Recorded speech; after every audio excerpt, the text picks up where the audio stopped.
It's the Moth and the Flames. Happen to be my favorite local band right now. I love their music.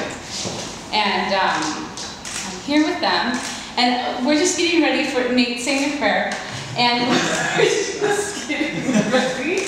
we're getting ready for our rooftop concert that happens this Friday. So I just want to ask you guys, my readers, the people who read my blog probably are going to be new. Some of them know you, but they're probably pretty new to your music. So explain a little bit about Moth and the Flame music, will you?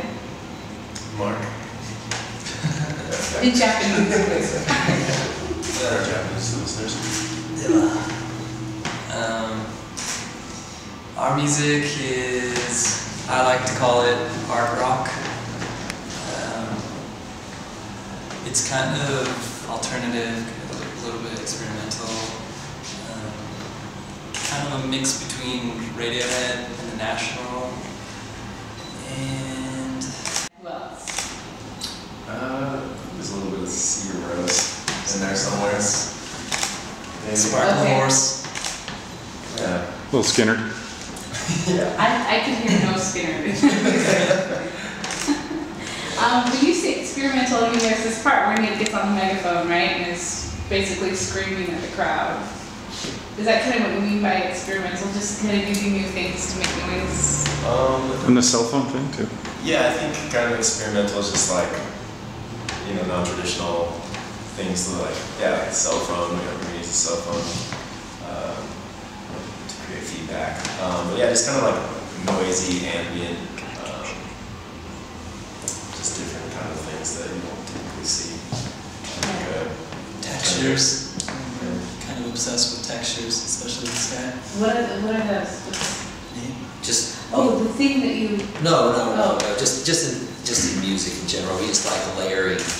We kind of like stuff to where it's fun to listen to the first time, but it's also, you know, you find these new things in there like the 10th time you listen to it too. Yeah. Just so, you know, so that we give the listener a reason to hopefully go back and keep listening to the songs. So.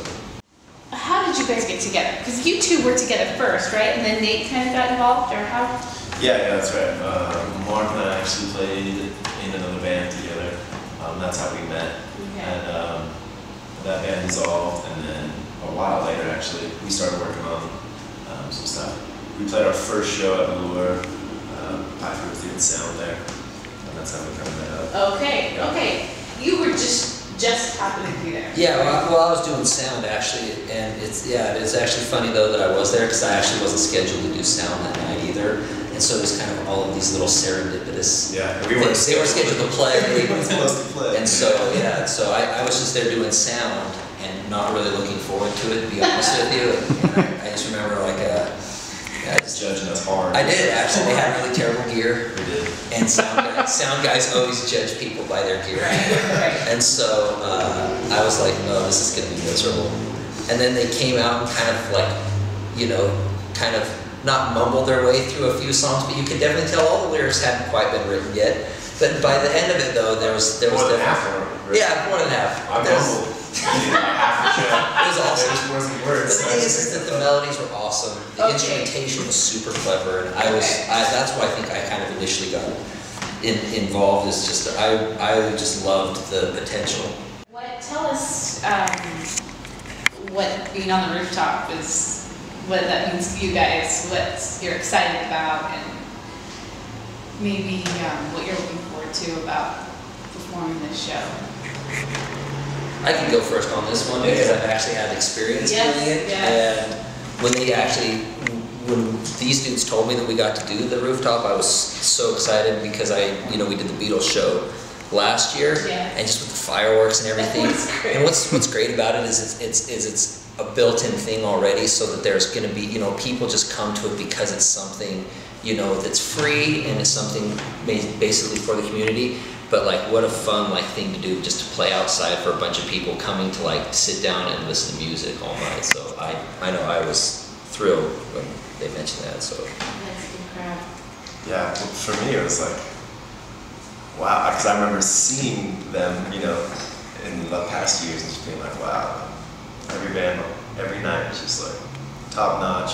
And so for me, it's kind of like, I don't know, this, small token of like success locally, I guess. Like, Yeah. it feels good to be able to play something like that and,